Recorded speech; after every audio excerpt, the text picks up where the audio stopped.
Welcome to the Breezy Babies podcast, where we talk about all things boobs, babies, and breastfeeding. This is episode 49, Mixing Breast Milk.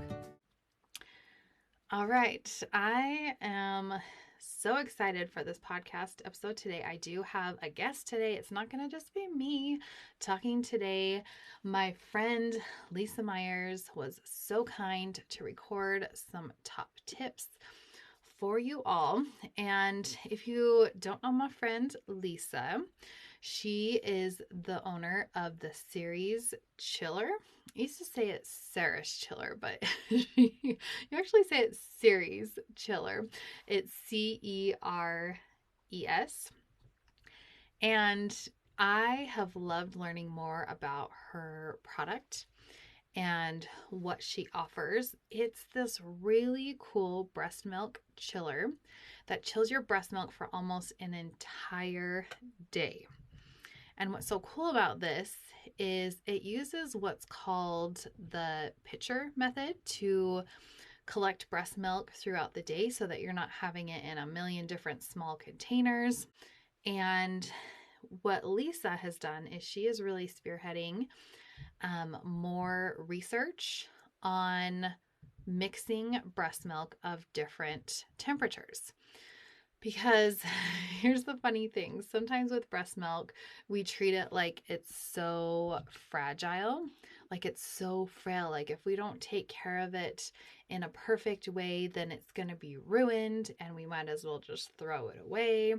And I just don't think that that is serving families to give off this idea that their breast milk needs to be stored in this exactly perfect way and needs to be given to baby in exactly this perfect way, because then it makes it seem like breastfeeding is not convenient and giving breast milk in a bottle or a sippy cup is not convenient.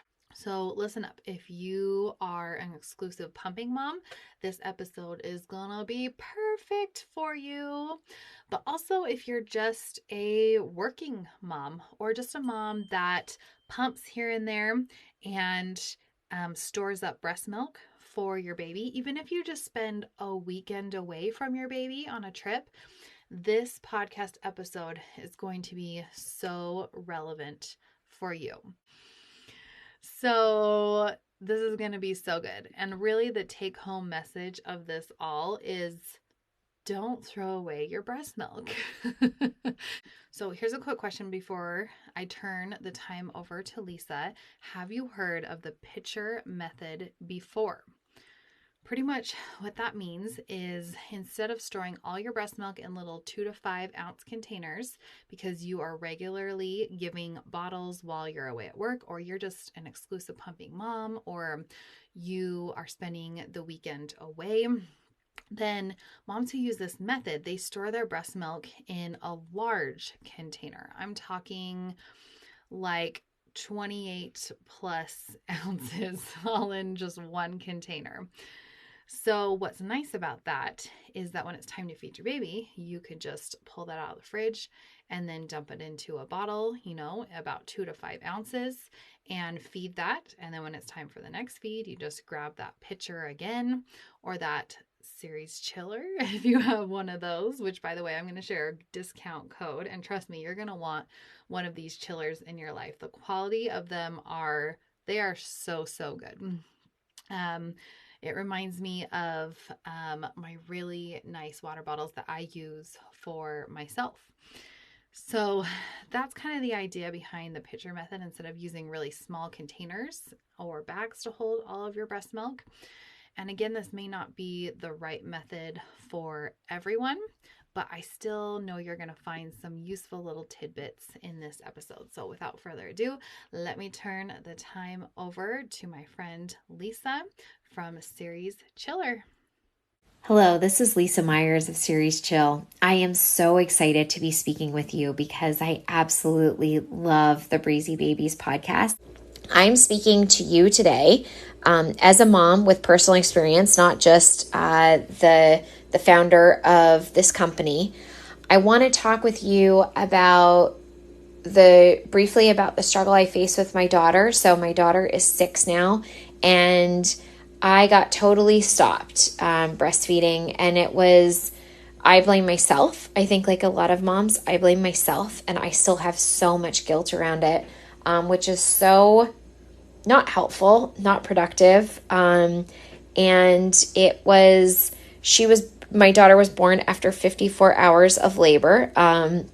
It was an emergency C-section, and she was crying and she wouldn't stop crying. And I was certain it was because she was hungry and I didn't have enough milk. And the nurse slipped me some formula, like she was slipping me crack, because it was a hospital that was, I don't know what they're called exactly, but pro breastfeeding. And that was supposed to be the fundamental focus. And so she was not supposed to give me formula. She gave me formula because she could see how much it hurt me to see my daughter cry, and she thought she was helping me. It wasn't until years later, when I was looking to breastfeed my son, that my lactation consultant said, Lisa, she might not have been hungry. It's not your fault, but she probably had a headache. Like, imagine the ordeal. Like, imagine what that whole process was like for her.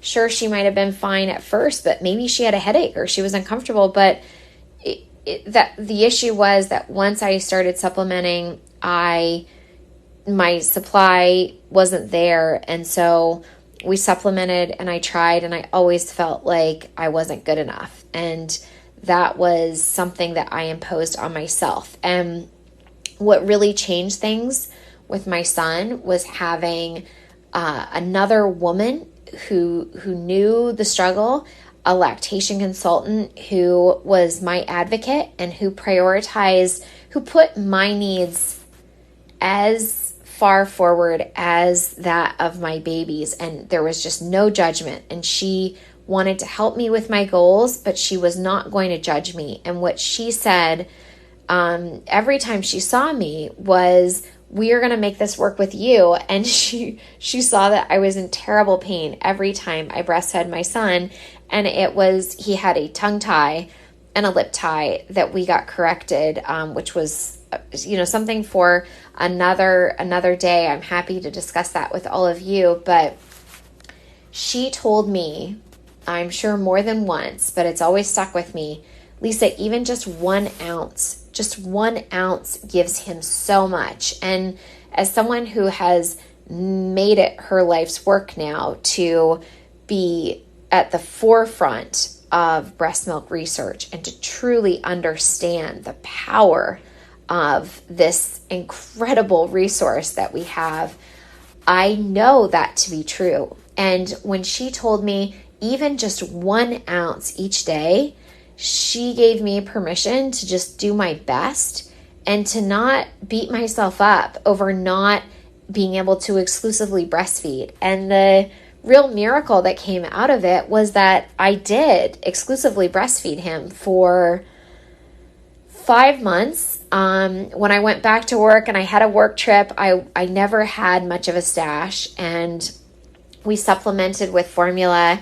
And he was fine, and he still is fine to this day. Both my kids are so incredible, as all of your kids will be, whether you exclusively breastfeed, supplement with formula, exclusively pump. There is just, you are going to have the same bond, and your children will be healthy. But I think the key is to give yourself permission to do the best you can and to not judge yourself for falling short of exclusively breastfeeding and having your child latch. And with my daughter, I was told it should be easy. I have my top 3 myths that drive me crazy. One is that because breastfeeding is considered natural, it should be easy. And I think that we all need to constantly remind ourselves that your baby was just born and is trying to figure out the world. You just met your child. You have never breastfed before, or maybe you breastfed before, but that was a totally different kid, a completely different person. So to expect that it would be effortless from day one is putting such a huge amount of pressure and burden on ourselves and on those poor little babies. And that's not what we intend to do. So just be kind to yourself and patient with your little one and do the best you can. And if you end up exclusively pumping or supplementing, no shame. Just be the mom you were meant to be. The other myth that drives me crazy is if you don't exclusively breastfeed, you failed. That clearly relates to one. That is not at all the case. Both my children are awesome, healthy, well-adjusted, and I pretty much had to supplement from moment one with my daughter and eventually supplemented very little with my son, but was able to breastfeed him for 2 years. And you know what? I need to remind myself that I should be proud of both those efforts, because I was the best mom I could be to both those kids, and I work at that every day. The third myth that drives me nuts, and this is the big reason why I needed to speak with you today, is that you should never, ever, ever, ever, ever add warm milk to chilled milk. That you must chill it first or throw it out.